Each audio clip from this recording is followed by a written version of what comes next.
Assalomu alaykum aziz do'stlar, kanalimga ko'p bo'lgan xursandman. Bugungi videoda TikTok video platformasi haqida gaplashamiz. Butun dunyoga shov-shuvga sabab bo'layotgan va Facebook, Instagramdan ham oshib ketayotgan programma. Bu videoda o'sha TikTokda nega video olishni boshlash kerakligi va qanday paydo bo'lgani statistikasi va qiziqarli faktlar va o'zimning shaxsiy tajribam bilan sizlar bilan gaplashmoqchiman. Agar bu mavzu qiziq bo'lsa, ko'rishda davom eting.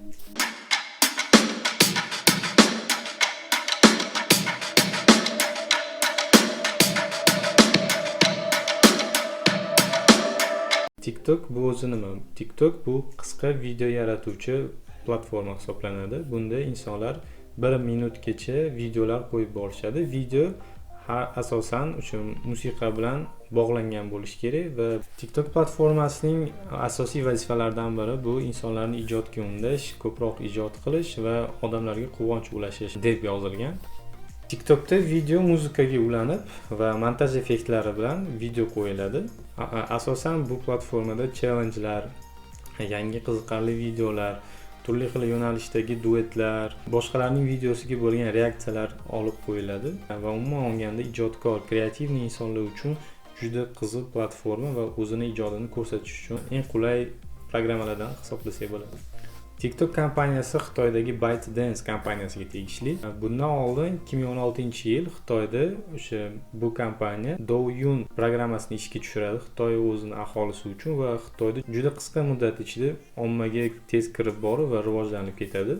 Xitoyda mashhurlikka erishib, yaxshi ishlayotganini ko'rgan o'sha asoschilari butun dunyo uchun xuddi shu programmani kopiyasini ishlab chiqishadi va unga TikTok deb nom berishadi va butun dunyoda shu programmani ommalashtirishni boshlashadi.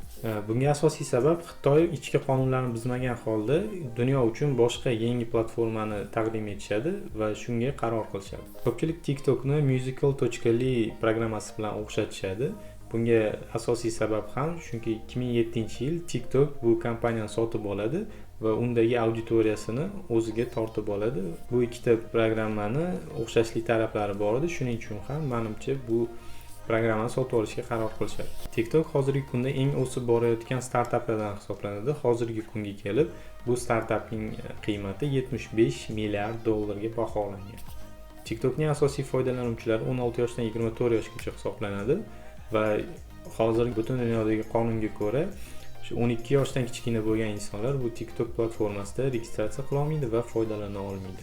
Lekin baribir ko'plab bolalar o'sha yoshini o'zgartirib ishlatib yotishibdi. Bu endi hammaga ma'lum. TikTok yosh platformalardan hisoblangani uchun bunda yangi auditoriyalarni yig'ish juda oson. Agar siz ijodkor bo'lsangiz, video qo'ysangiz, o'sha sizni videolaringizni boshqa ko'ruvchilarga tavsiya berishi osonroq va ko'proq tavsiya beradi, ko'proq inson ko'radi. Agar unda o'ylab qaraydigan bo'lsak, Facebook asosan kattalar o'tirishadi va unda ko'pchilik yoshlar va bolalar umuman tushunishmaydi va kirishmaydi. Instagramda ham hozircha uje ko'plab insonlar uje egallab bo'lgan, blogerlar, vaynerlar, ular uje shu platformani egallab olgan va yangi insonlarga ko'tarilish juda qiyin. TikTok platformasi esa yangi yulduzlar chiqib bormoqda. Yoshlar va boshqa ijodkor insonlar sekin-sekin ko'tarilib, yangi mashhur insonlarga aylanishmoqda sekin-sekin. TikTok nega buncha qisqa muddatda tez mashhur bo'lib ketdi degan savolga, TikTok platformasi o'sha ishlatishga juda qulay va ko'rishga ham juda oson. Bunda o'sha ichidagi montaj qilinadigan programmalar yoki Instagram yoki YouTube kanaliga o'tib ketish juda oson va bu programmadagi har xil effektlar, qiziq kontentning o'zi boshqa insonlarni bu programmaga chorlaydi va bir kun davomida 2-3 soatlab vaqtingizni o'zingiz bilmagan holda ketkazib qo'yishingiz mumkin. O'zim ham shaxsan kamida 1 soat kunigida shu platformada ko'rib, boshqa videolarni ko'rib o'tiraman. Bu video platformada yangi yulduzlar paydo bo'lmoqda. Har o'yinlar o'ynab yoki montajlar qilib yoki boshqa qiziqarli yo'nalish tanlab olib, o'sha videoni har kuni qo'yib borgan insonlar auditoriyasi uje 1 million, 2 milliondan ko'p auditoriyaga ega bo'lishmoqda va buni ko'rgan boshqa Instagramdagi, Facebookdagi va umuman butun dunyodagi mashhurlar ham sekin-sekin TikTokga kirib bormoqda. Bulardan misol qilib, shu Will Smithni ko'rishingiz mumkin. Qiziqarli video kontentlar bilan bu platformaga kirib bordi va umuman auditoriyaga yig'ib oldi. Zack King har doimgidek bu montaj qiroli o'sha TikTokda juda ko'plab video qo'yib bormoqda. va umuman boshqa ko'plab yulduzlarni bu video kanalda ko'rishimiz mumkin. Shu Justin Bieber bo'ladi, Bibi Rexha, Dua Lipa, umuman boshqa artistlarni ko'rishimiz mumkin.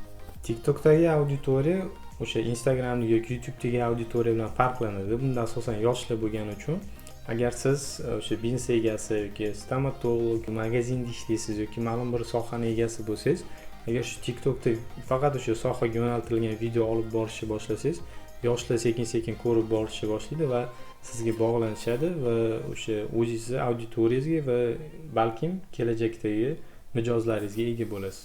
TikTokdagi mashhur insonlarning кейslarini ko'rib chiqamiz. Charli D'Amelio degan qiz bor, Amerikadagi 15 yoshli qiz. Yoshligidan raqs tushishga o'rganib borgan va muzikaga har xil raqslar tushib qo'yib borgan. Sekin-sekin o'sha bitta, ikkita, o'sha 100 ta, 1000 ta obunachilarga chiqqan va o'sha 1 million ta obunachiga chiqqanning o'zida o'sha Amerikada shov-shuv bo'lib ketgan bu qiz. Chunki har bitta inson o'sha tushgan rasmlariga reaksiya ko'rsatishni boshlab, yanada rivojlantirib, uni mashhur qilib boshlashdi. Va sekin-sekin bu qizning obunachilari hozirgi kunga kelib 42 milliontaga yetib bormoqda va TikTokdagi eng birinchi obunachilari ko'p insonga aylandi. Bu qizning misolida ko'rishimiz mumkin. TikTok profilining ichiga kirganda Instagram va YouTube kanaliga o'tish tugmalari bor. Bitta bosishingiz o'zida o'tib ketishingiz mumkin. Instagramda bu qizning o'zida ham 10 milliontadan ko'p obunachisi bor. Tasdiqlangan belgisi berilgan allaqachon. Va YouTube kanalining o'zida 3 ta yoki 4 ta videosigina bor. 1 milliontadan ko'p obunachilarga ega bo'ldi va o'sha 100 mingtalik knopkasi va 1 milliontalik knopkasini o'sha YouTube bu qizga yubordi. Bu oddiy misol aytishimiz mumkinki, bitta shu TikTok platforma tufayli Instagramda ham obunachilarga erishdi va YouTube'da ham o'sha ma'lum bir yutuqlarga erishdi. Bu kichkina yangi programma tufayli. Va o'sha o'zingiz ham ko'rishingiz uchun ko'p obunachilarga ega bo'lgan insonlarning profiliga kirib o'sha Instagram va YouTube'ga kirib ko'rsangiz, qancha inson o'sha TikTokdan Instagramga o'tgan va qancha inson TikTokdan YouTube'ga o'tganligini ko'rishingiz mumkin va solishtirib, misol uchun YouTube'dan o'sha ofitsial pul ishlasa bo'ladi videolardan va Instagramda ham agar obunachilaringiz ko'paysa, o'sha TikTok tufayli Instagram o'zida reklamalar sotib pul ishlashingiz mumkin. TikTok o'ziga keladigan bo'lsak, TikTok platformasida eshitishim bo'yicha pul ishlash mumkin va o'sha tasdiqlangan belgisini bergan insonlar har bitta qo'ygan videosiga necha puldir pul to'lanadi o'sha. Va yana bir eng mashhur yo'llardan biri pul topishi bu o'sha live video qo'ysangiz, 1000 ta obunachiga erishganingizdan so'ng live video qo'yish imkoniyatiga ega bo'lasiz va live'da o'sha kirib qo'ysangiz, gaplashib auditoriyangiz bilan gaplashasiz va auditoriyadagi insonlar sizga o'sha podarka yuborish imkoniyati bor. O'sha har xil 2 sentli, 3 sentli, 4 sentli podarkalar yuborishadi stiker ko'rinishida va shu yig'ilgan stikerlaringiz misol uchun 7000 taga yig'sa, 7000 taga yig'ilgan stikerlaringiz o'sha nechadir miqdorgacha yig'sa, shu pulni siz bemalol kartangizga chiqarib olishingiz mumkin. 3 million, 4 millionta obunachiga ega bo'lgan insonlar live qilib qo'yishayotganini ko'rdim va o'sha 10 minutlik video live'ida o'zida va adashmasam $300-400 ishlab topishdi. Va albatta TikTok platformasida ham keyinchalik xuddi o'sha Instagramga reklama beradigan insonlar sekin-sekin ko'payib boradi. Reklama beradigan insonlar Facebook emas, Instagram emas, TikTokka sekin-sekin kelib, o'sha TikTok o'zida pul ishlash imkoniyati yanada ko'payadi. Charli D'Amelioni misolda ko'radigan bo'lsak, shu mashhurlikka erishgandan so'ng ko'plab insonlar uni intervyuga chaqirdi. O'sha Gary Vaynerchuk ham o'zini ofisiga chaqirib maslahatlar berdi. NBA basketbolni organizatsiya bilan kollaboratsiyalar qilishdi, o'sha o'yinlarda kelib raqsga tushib. Jimmy Fallon o'zini shousiga chaqirdi.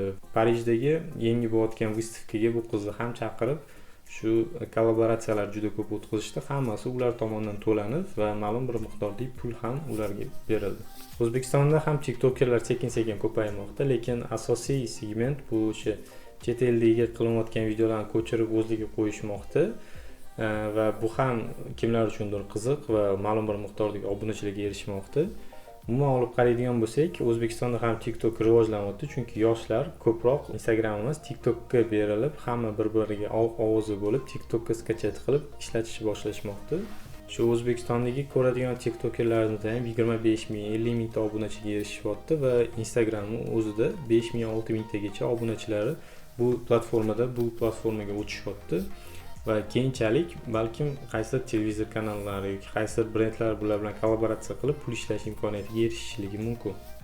O'zim shaxsiy tajribamni gapirib beradigan bo'lsak, TikTokka men ham o'tgan yil adashmasam 2019-yil yanvar yoki fevral oylarida ulandim va sentyabr oylaridan post qo'yishni boshladim. Shu TikTokda 20 ta 30 ta sayohatlik videolarni qo'yganimdan so'ng o'sha prosmotrlar kam bo'ldi va obunachilar yig'ilmagan, layklar kam bo'lgandan so'ng Amerikadagi bitta trendga ahamiyat berdim. Qiziqarli, g'alati savollar berishadi. O'ylanib turgan video ustida, misol uchun pul qog'ozdan qilinadi, qog'oz esa daraxtdan olinadi. Bu degani daraxtda pul o'sadi deganimi degan hazilomuz g'alati savollar berilgan va o'shani o'zbekchaga tarjima qilib qo'yishni boshladim birinchilardan. Va shu videolarim juda ko'plab prosmotrga 50 ming, 60 ming, o'rtacha 15-20 ming prosmotr bo'ldi va layklar ham ko'paydi. Eng yaxshi tushgan videolarim 100 mingtagacha prosmotrga chiqdi va insonlar ham menga ulanib borib layk bosishdi va obuna bo'lishni boshlashdi. Va sekin-sekin bu auditoriyani yig'ib olganimdan so'ng o'sha yana sayohatdagi o'zim qiziqadigan yo'nalishga urg'u berishni boshladim. Sayohat, biznes, maslahat va o'sha hayotdagi bo'layotgan voqealarni sekin-sekin qo'yib o'rganishni boshladim. Va hozirgi kunga kelib TikTok akkauntimda 1000 tadan ko'p obunachiga erishdim va 25 mingtadan ko'p laykimga mavjud.